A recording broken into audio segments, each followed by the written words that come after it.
जय गुरुदेव। और दोस्तों, मेरे चैनल सिद्ध सावर मंत्र में आपका एक बार फिर से हार्दिक स्वागत है।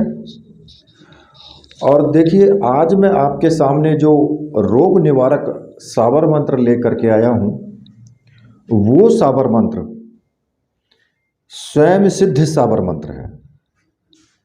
मतलब कि इस सावर मंत्र को सिद्ध करने की आवश्यकता नहीं है, लेकिन फिर भी अगर आप कुछ जाप कर लेते हैं, जैसे कि किसी भी शुभ मुहूर्त में जितना अधिक जाप कर लेंगे उतना ही इस मंत्र में और अधिक प्रभाव आता चला जाता है।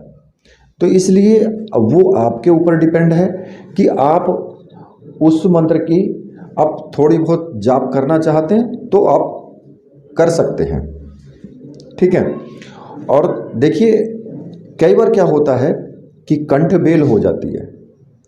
कंठ बेल नाम आपने सुना होगा। कंठ बेल का छोटी छोटी, या तो कान के नीचे, दाएं या बाएं कान के नीचे, या फिर गर्दन में जबड़े के सिरे पर एक गिल्टी सी उभर आती है, ठीक है, जिसे कंठ बेल या कंठ गांठ भी कहते हैं। और ये बहुत ज़्यादा कष्टकारी होती है। इसका पता इसी बात से चल जाता है कि रोगी न तो वो बोलने में समर्थ होता है और ना ही कुछ खा पी सकता है।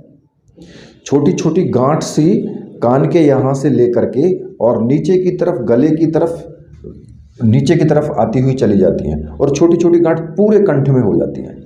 बहुत ही भयंकर रोग होता है ये। एक तरह से आप मानिए कि कैंसर का दूसरा ही रूप है। कैंसर का दूसरा ही रूप है ये व्यक्ति को अगर ये ठीक नहीं होगी तो फिर समझ लीजिए कि वो खत्म ही हो जाएगा। वो बिल्कुल उसके जीवन का अंत हो जाएगा अगर ये ठीक नहीं हुई तो। कंठ बेल ऐसी होती है, ठीक है, और बहुत ही घातक रोग है ये। तो इसलिए मैंने आपको कहा कि क्योंकि कैंसर में भी फोड़े निकलते हैं, छोटे छोटे फोड़े निकल जाते हैं। कई प्रकार के ऐसे कैंसर होते हैं, क्योंकि कैंसर तो बहुत प्रकार का होता है। तो इसलिए क्योंकि छोटे छोटे फोड़े के रूप में भी आता है, गांठों के रूप में भी आता है, या फिर खून के अंदर में ब्लड कैंसर भी होता है। तो कैंसर के तो बहुत सारे रूप हैं। तो लेकिन ये जो कंठबेल है ये भी एक उसी का रूप है। तो इस कंठबेल का निवारण का सिद्ध सावर मंत्र मैं आपको दूंगा, और उस सावर मंत्र का आप प्रयोग कर सकते हैं। आप अगर गांव देहात में, शहर में, कहीं भी रहते हैं, देखिए, मरने वाला सामने वाला व्यक्ति कहते हैं कि मरता क्या ना करता, वो तो मर ही रहा है। और लोग जब दवाइयों से इलाज नहीं हो पाता है, अस्पतालों में इलाज नहीं हो पाता है, तो फिर इसी तरफ वो दौड़ता है। और कहते हैं ना कि जिसको कांटा लगता है दर्द तो वही जानता है, बाकी दूसरे को कुछ नहीं पता होता है, ठीक है। अब मैं इसी साधना को आपको बताऊंगा, लेकिन उससे पहले मैं आपको ये भी बता देता हूं कि बहुत से ऐसे लोग हैं जो वास्तव में ईर्ष्या जिनके अंदर भरी हुई है। मैं आज आपको एक सच्चाई बता रहा हूं कि कुछ लोग मेरे पास मैसेज करते हैं, व्हाट्सएप पर मैसेज करते हैं, साधनाओं के बारे में पूछते हैं, जानकारी भी लेते हैं, और फिर वो उल्टा सीधा बोल करके भी चले जाते हैं। मतलब कि अगर आपने या तो उनको सामग्री फ्री में दे दो तो बहुत अच्छी बात है। अगर आपने सामग्री के पैसे में उनसे बोल दिए तो गुरुजी आप तो झूठ बोलते हो, आप तो ये करते हो, आप वो करते हो, और ऐसा आपको नहीं करना चाहिए। फिर उनके ये वर्ड होते हैं। तो अब ऐसे लोगों का क्या करूं मैं? या तो फिर ये है कि मैं व्हाट्सएप बंद कर दूं, या फिर ये है कि मैं उसमें पैसे लगा दूं। ऐसे लोगों का आना बंद हो जाएगा। फिर अगर मैं ये कर देता हूं ना कि वही मुझे व्हाट्सएप कर सकता है जो इतने पैसे देगा, और ये मेरे विचार से उन लोगों ने सही किया हुआ है, जो दूसरे चैनल वाले, उन्होंने बहुत अच्छा किया हुआ है ये। क्योंकि इस तरह के लोग ना तो आपके लिए कुछ सोचेंगे, ना आपको करने देंगे, और ना ही वो खुद करेंगे। उनके अंदर तो सिर्फ ईर्ष्या है। भाई, मैं आपको नहीं जानता हूं। बहुत से लोग तो ऐसे हैं जिनकी मैंने सूरत तक नहीं देखी है और वो साधना भी कर रहे हैं। जब मैं आपको नहीं जानता हूं तो मेरी क्या ईर्ष्या है तुमसे? अगर मैं आपसे ईर्ष्या करूं या द्वेष रखूं तो मैं कितना पापी हो सकता हूं। आप अंदाजा खुद लगा सकते हो कि मैं आपको जानता नहीं हूं, पहचानता नहीं हूं, कभी देखा नहीं है, और अगर मैं फिर भी तुमसे ईर्ष्या करूं या द्वेष रखूं तो मैं कितना बड़ा पापी हूं। फिर ये सच है कि वो लोग वास्तव में बहुत बड़े पापी हैं। उन लोगों को इस जन्म में तो शायद हो सकता है कि इंसान का जन्म मिल गया, लेकिन अगली बार तो इंसान का जन्म भी नहीं मिलेगा। खैर, वो अपने लिए ना समझें लेकिन दूसरों के लिए ज़रूर समझें। और रही दूसरी बात, उन्हें दूसरों की चिंता करने की आवश्यकता नहीं है, वो अपनी चिंता करें बस। दूसरों की चिंता इस संसार में किसी को नहीं है, सिर्फ अपनी चिंता है सबको। अब उनको दूसरों की चिंता करने की आवश्यकता नहीं है कि भाई दूसरे क्या हैं क्या नहीं है, क्या होगा क्या नहीं होगा, वो मैं देख लूँगा ना, उसे छोड़ दीजिए, ठीक है। तो ऐसे व्यक्तियों से मेरी विशेषकर रिक्वेस्ट है कि वो देखो, और कितने बढ़िया आदमी हैं कि मुझसे सलाह भी लेते हैं, मुझसे वीडियो में कमेंट करके अपनी समस्या का निवारण पूछते भी हैं, और फिर वो दूसरे ढंग से फिर मुझे ऐसा भी बोलते हैं। तो मेरे कहने का मतलब यह है, ऐसे व्यक्तियों को कभी भी साधना में सफलता प्राप्ति हो ही नहीं सकती है।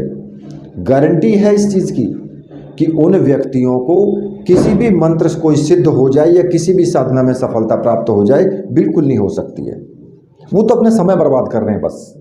इसलिए इससे अच्छा है कि वो कोई काम धंधा करें, कुछ पैसे कमाएं, कोई रोजगार करें, तो कम से कम उनके बीवी बच्चों का, उनका तो पेट भरेंगे वो, तो उसमें लग जाए तो बड़ी अच्छी बात है। खैर, अब मैं आपको उस मंत्र के बारे में मैं आपको बता देता हूँ। इस मंत्र को आप किसी भी ग्रहण में कर सकते हैं, किसी भी शुभ दिन में, दीपावली होली आ रखी है उसमें भी आप कर सकते हैं इसका मंत्र जाप। इसका मंत्र जाप आप नदी किनारे भी कर सकते हैं, कहीं पर भी इसका मंत्र जाप करना, केवल रुद्राक्ष की माला ले लेना, वो मंत्र सिद्ध और प्राण प्रतिष्ठा युक्त होनी चाहिए। ऐसी माला अगर आपको चाहिए तो आप मुझे व्हाट्सअप कर सकते हो, आपको वो माला मिल जाएगी, ठीक है। अब इस मंत्र को अगर आप चाहते हैं कि होलाष्टक में करना, तो भाई 10 मार्च से होलाष्टक शुरू होगा और होली तक रहेगा, और आप अगर एक एक माला का भी जाप कर लेते हो तो इसमें बहुत सुपरफास्ट हो जाएगा ये, बिल्कुल एकदम। और अगर कभी ग्रहण आए तो उसमें भी थोड़ा बहुत जाप कर लो, हवन भी कर सकते हो इससे, और दूसरी वीडियोज में मैंने बताए भी हैं कि हवन कैसे करने हैं। तो इसमें कोई ज़्यादा बड़ा विधि विधान नहीं होता है साबर मंत्रों में। साबर मंत्रों में सिर्फ एक ही चीज़ है कि सबसे पहले 21 बार जो सर्वार्थ साधक साबर मंत्र है उसका जाप जरूर कर लें, और वो है गुरुसठ गुरुसठ गुरु है वीर, गुरु साहब सुमरो बड़ी बात, सिंगी टौरो वन कहो मन्नाऊ करतार, सकल गुरुन का हार भजे गट्टा पकड़ उठ जाग, चेत संभार श्री परमहंस। इस मंत्र को केवल 21 बार जाप कर लें, कोई भी साबर मंत्र इसके बाद फिर सिद्ध करें, और ये प्रतिदिन होना चाहिए। अगर आप मान लिया किसी भी साबर मंत्र की साधना प्रतिदिन करते हो तो ये प्रतिदिन 21 बार ही होना चाहिए साधना से पहले। और इसमें कैसा भी आसन डाल सकते हो, कैसा भी आप सामने अपने पूजा घर में ही कर सकते हो इन मंत्रों की साधना, किसी प्रकार की कोई दिक्कत नहीं है इसमें।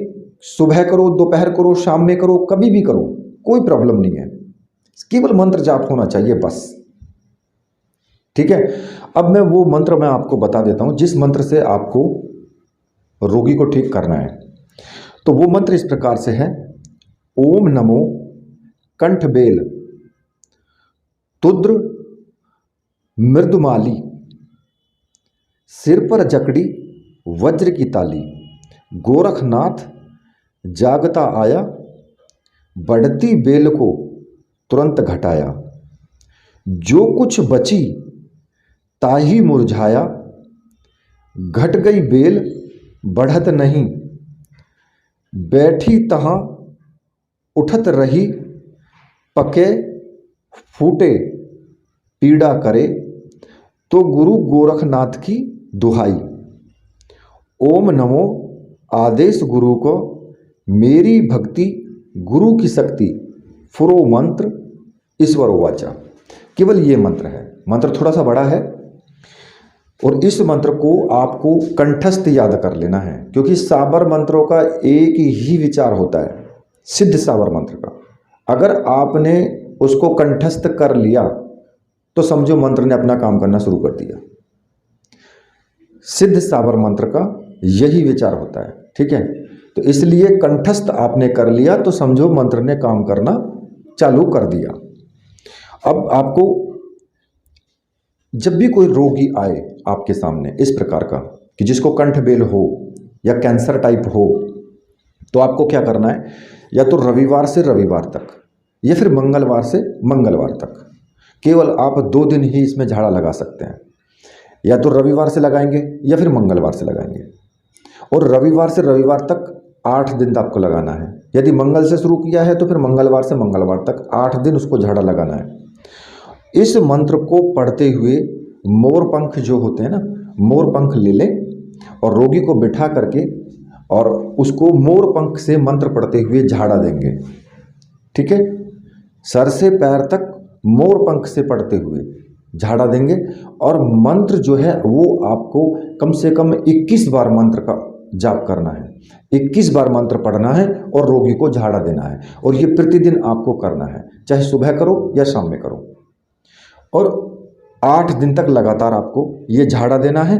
तो इससे क्या होगा कि इससे कंठबेल की जो व्याधि है, उसकी कंठबेल की जो बीमारी है वो बिल्कुल एकदम समाप्त हो जाएगी।